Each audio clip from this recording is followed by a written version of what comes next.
satu mata kuliah data tugas ini akan menjelaskan sebuah kasus soal, yaitu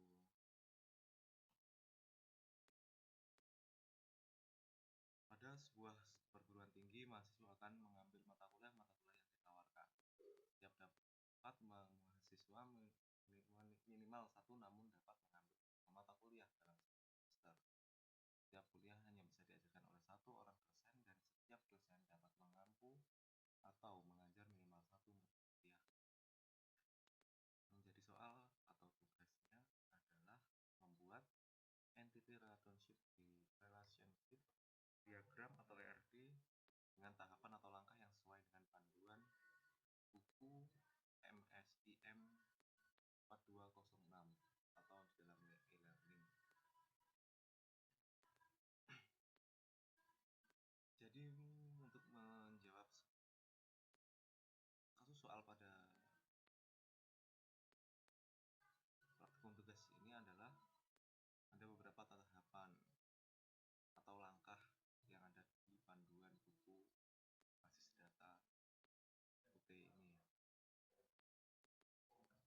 Langsung saja kita masuk ke tahapan pertama. Tahap pertama adalah menentukan entitas. Jadi pada kasus yang sebelumnya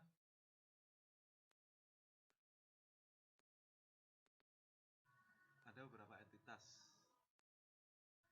atau 3 ya di sini ya, yaitu yang pertama adalah mahasiswa, yang kedua adalah mata kuliah, dan yang terakhir ada dosen. Lanjut ke tahapan yang kedua. Saya rasa untuk tahapan yang entitas tadi tidak perlu dijelaskan lagi, soalnya entitas itu sebagai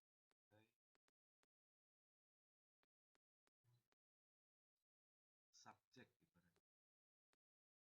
Ini ada 3 tadi. Langsung saja kita ke tahapan yang kedua, yaitu menentukan atribut-atribut dari masing-masing entitas tersebut.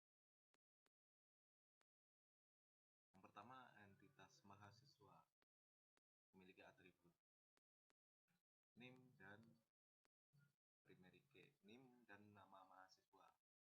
Di sini NIM adalah primary key atau kode unik yang digunakan sebagai, bisa dibilang sebagai penghubung ya, antara entitas satu dan keduanya. Primary key ini harus bersifat unik ya. Ini bisa dibuat random acak dari sistem atau dibuat sendiri dari admin biasanya. Ini tidak boleh sama atau unik tadi ya. Di sini yang kedua adalah entitas mata kuliah. Mata kuliah ini memiliki atribut, yaitu kode mata kuliah, saya singkat kode MK, sebagai primary key, dan nama mata kuliah ini, maaf salah, ini nama mata kuliah. Dan yang ketiga adalah ada dosen. Entitas dosen di sini memiliki atribut NID atau nomor induk dosen sebagai primary key dan nama dosen. Di sini sudah kita jelaskan tahapan-tahapannya, tahap ke-1 dan tahap kedua maksudnya, yaitu yang tahap pertama menentukan entitas, dan tahapan kedua yaitu menentukan atributnya masing-masing entitas tadi. Lanjut ke tahap yang ketiga. Maaf ini kameranya agak brem ya, biasa laptopnya jadul. Di sini tahap ketiga adalah relasi.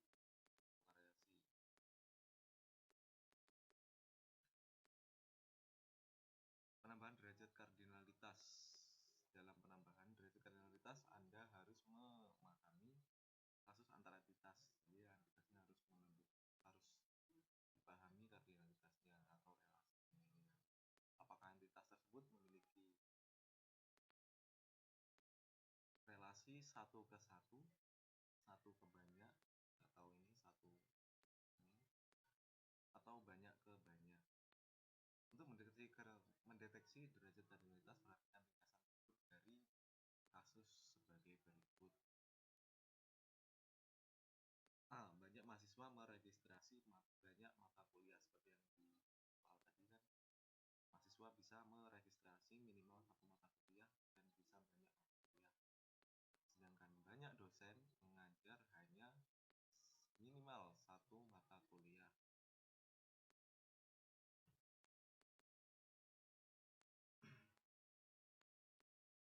Sehingga dari ringkasan kasus pada soal tersebut terbentuk derajat kardinalitas bagi berikut. Mahasiswa dengan mata kuliah adalah M ke N, banyak ke banyak, maksudnya mahasiswa bisa memilih mata kuliah minimal satu mata kuliah tadi. Jadi semua mahasiswa bisa memilih beberapa mata kuliah minimal satu mata kuliah tadi. Ini bisa kita sebut relasinya banyak ke banyak. Dan yang kedua, ini salah, ini dulu, dosen dengan mata kuliah adalah satu ke banyak. Makanya ya ini tadi, banyak dosen mengajar minimal satu mata kuliah. Sehingga dapat disimpulkan dari kardinalitas tersebut, mahasiswa dengan mata kuliah dapat dibaca. Mahasiswa dengan mata kuliah yang tadi bisa dibaca, banyak mahasiswa meregistrasi banyak mata kuliah, satu mata kuliah. Jadi beberapa mahasiswa, misalnya mahasiswa itu dapat meregistrasi banyak mata kuliah yang relasinya banyak ke banyak. Mahasiswa ini adalah banyak, dan banyak mata kuliah ini banyak. Dan dosen dengan mata kuliah dapat dibaca, satu dosen mengajar banyak mata kuliah, namun satu mata kuliah hanya diajar oleh satu dosen. Jadi seperti itu ya. Kita lanjut ke tahapan berikutnya. Tahap terakhir adalah melengkapi himpunan entitas dan relasi dengan atribut-atribut deskriptif.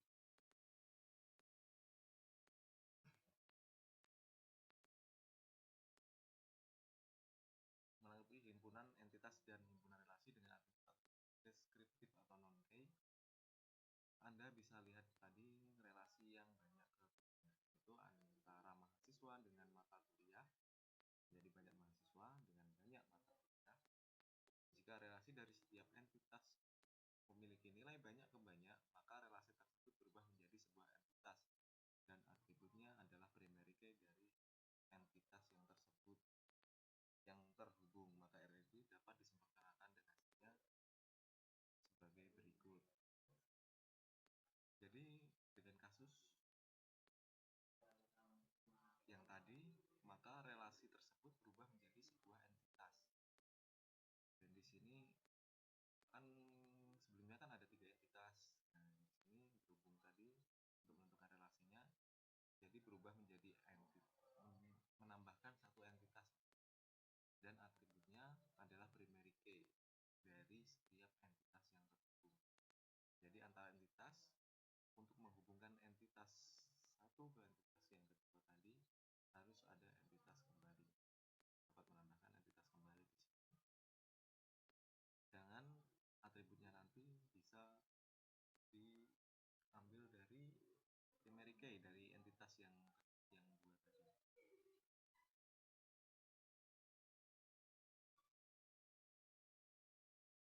Baik, saya rasa jelas ya.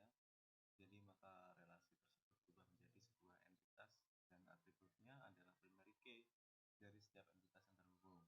Jadi saya buat tadi kan entitas antara entitas mahasiswa dan mata kuliah tadi memerlukan sebuah entitas lagi dengan primary key dari entitas mahasiswa dan entitas mata kuliah sebagai penghubungnya.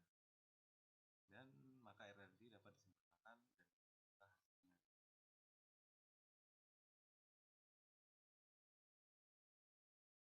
Sini yang saya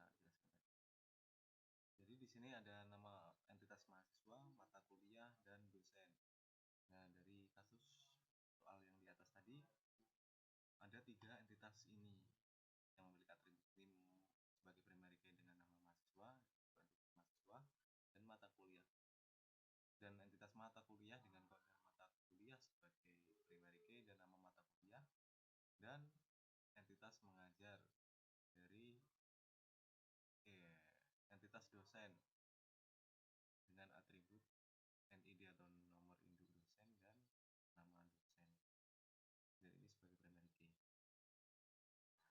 Di sini untuk menghubungkan antara entitas mahasiswa dan mata kuliah, seperti yang di slide sebelumnya tadi, kita memerlukan entitas baru sebagai penghubungnya. Di sini kita buat entitas registrasi dengan atributnya diambil dari primary key antara mahasiswa dan yaitu NIM sini di entitas mahasiswa dan kode mata kuliah di sini entitas mata kuliah ini sebagai penghubung. Jadi mahasiswa meregistrasi ke proses registrasi ini sebelum ke mata kuliah dengan menggunakan NIM. Selanjutnya memilih kode mata kuliah yang akan dipilih, minimal 1 tadi ya. Kemudian diproses di proses registrasi mata kuliah ini. Kemudian entitas mata kuliah ini memprosesnya ke entitas dosen dengan pengajar ini. Jadi di sini setiap mata kuliah tadi sudah memiliki satu dosen. Jadi dosen tadi bisa mengajar beberapa mata kuliah. Cuma satu mata kuliah hanya bisa diajar oleh